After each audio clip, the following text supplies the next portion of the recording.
Hey, what's going on, baby? This is again 14 here in Twitter. Welcome to Fuck. Okay. Hey, what's going on, baby? This is again 15 here. Welcome to the RevLimiter, where we take movies and judge them on a score of 0 to 10,000. Alright. Today is Friday. And yesterday, no, 2 days ago, I saw Broly, the new Dragon Ball Super movie, Broly Super Sand, or whatever it's called. And for my spoiler-free review, which is right now, it's good.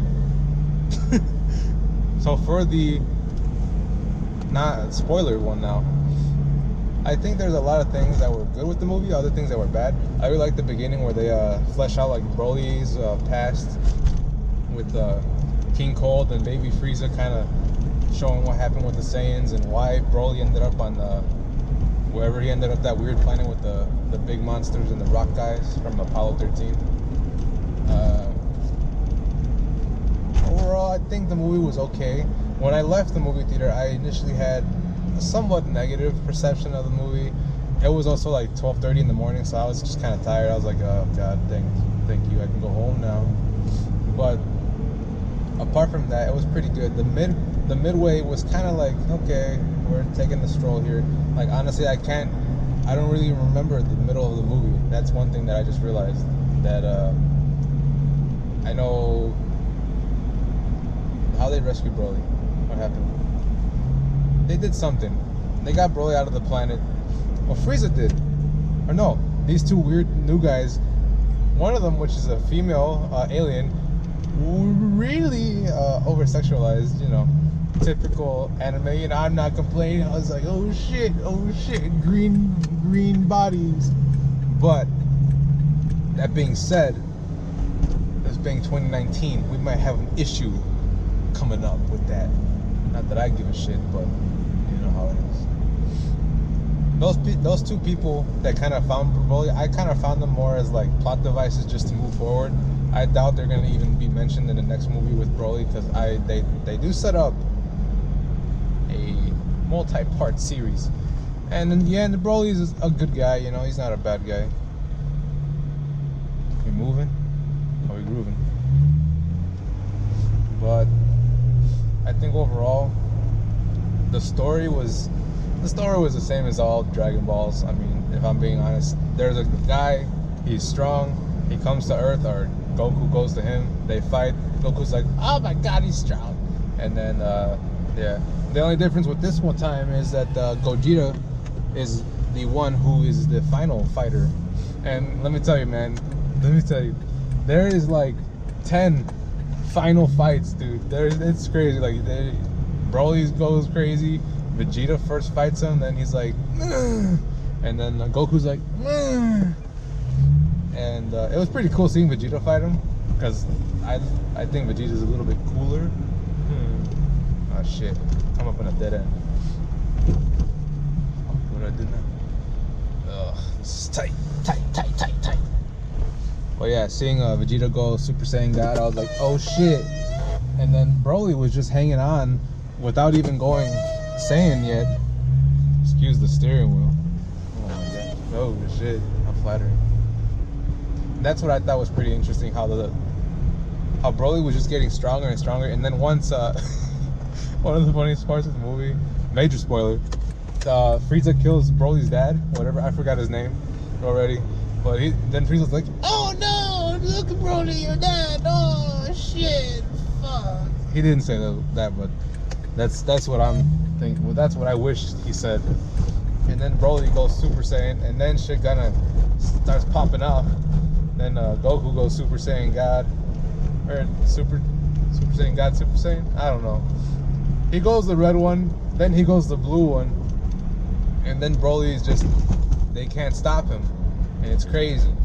And then Vegeta's like, we can't stop him, and then Piccolo's like, you can't stop him, and then Goku's like, I can't stop him. So they teleport to Piccolo, and then Piccolo's like, I know how to stop him, and they fuse, and that's how Gogeta comes out of nowhere. Well, not out of nowhere. I'm pretty sure it's in the promotional for the movie, so you know, why not? But yeah, Broly's a really cool character. I always liked him. I remember seeing the first movie, and I liked it a lot. I thought the first movie was pretty cool. This movie, it's, from what I understand now, it's canon. So I'm like, oh, good, yeah, whatever. What does that even mean anymore? There's like two universes, man. The canon one and the not canon one in the Dragon Ball world. Like, it's so hard. For me, it's hard because in high school, I watched Dragon Ball Z and then Dragon Ball GT, and I watched some of the movies. Some of them are easily forgettable. Like there was like one with like a guy named Garlic, and then I remember the Broly one just fine. That was a cool one, but that's about it. You know, I haven't rewatched any of the old episodes of the Dragon Ball series, any series. So I came into this a bit forgetful of what happened in the Tournament of Power. So that was Dragon Ball Super. I saw the last episode and I was like, okay, whatever. And yeah, so this one was pretty cool. I also liked when Broly just starts going crazy. He starts fighting everybody. Like, he starts beating the shit out of Frieza, and then Frieza's like, yeah. And then he goes his Gold form, Gold Frieza form. And I was like, oh shit, okay, this is epic.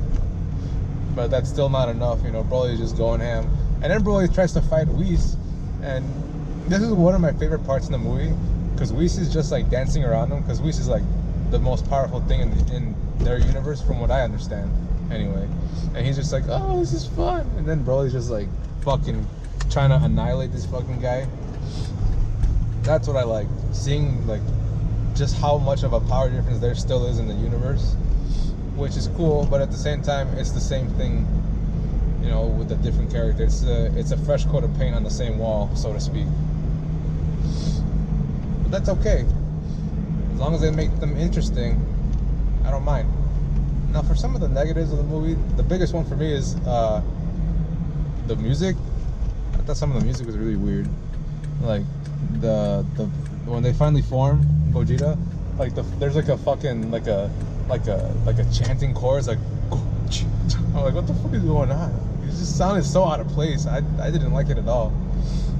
Some of the music was you know, you don't go to that movie for the music. I'll say that much. I'll give them that slack.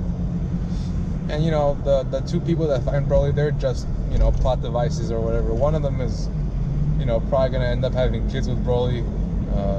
You know, a little baby green Broly. So it is what it is. I didn't mind it too much. I really liked one of the fights with Goku, actually. Going back to the positives, they go into like this weird dimension. It looks like the mirror dimension from like Doctor Strange. It looks so cool. Also, that brings me to another point. The CGI, they do like some interesting CGI things. Like Frieza's ship is CGI, not like a standard animation, which is really cool. I like it a lot, actually. Like the new animation style that they're going with, it looks great. If I see more of that, I will be down. And maybe this is gonna help me get back into Dragon Ball. I might have to go back, you know, watch all the episodes, all the movies, just to be like, oh yeah, that's what happened, and that's what happened. Because I mean, it's been, the last time I saw Dragon Ball, besides the Broly movie right now, was probably the last episode of Dragon Ball Super, which I didn't even see the series. I was just like, what's going on over here? You know, like I missed it. What did I miss? And then I saw it, I was like, oh yeah, whatever. It was some humanoid alien gray guy. And yeah, I'm excited to look what they have to offer now with this setup for the sequel. Well, not a sequel. They could just bring him into a new series too, since now Goku's like, he went so in the final fight, before anything even pops off, you know, they're about to kill Broly, basically, Gogeta, and the two MacGuffins, they get the Dragon Balls, and they're like, save Broly, get him to his old planet. And then, you know, Broly's about to die, get Kamehameha or whatever he's doing, and then he just goes to his old planet. He's like, what the fuck, dude? And then everyone's like, what the fuck, dude? And Frieza's like, what the fuck, dude? So he was gonna wish to be like 6 centimeters taller with the Dragon Balls. That's pretty funny. But yeah, overall, looking back, I think the movie is okay. I don't think it's a masterpiece by any means, but it is an anime movie, so I enjoyed it. I enjoyed the fight scenes were great. That's how it should be. Every Dragon Ball movie should have amazing fight scenes. This one surely did. The story was pretty cool. The setup was the most important thing for me, and the most attractive story element to me. What I like, just seeing how everything sets up, and now in this canon universe, what happened and how it happened. So I look forward to seeing more. I give it a 7,000 out of 10,000 on the RevLimiter. Yes, indeed. If you like what you started, right, hit a comment. 14. What did you think about the movie? Did you like it? Are you excited for the next sequel? For anything coming in the Dragon Ball universe? Let me know. And that's all for today, folks. I hope you have a good day. Have a good week. Stay frosty. There's going to be a snowstorm coming, and I'm really excited. So watch out for some fun videos for sure. All right. Bye-bye.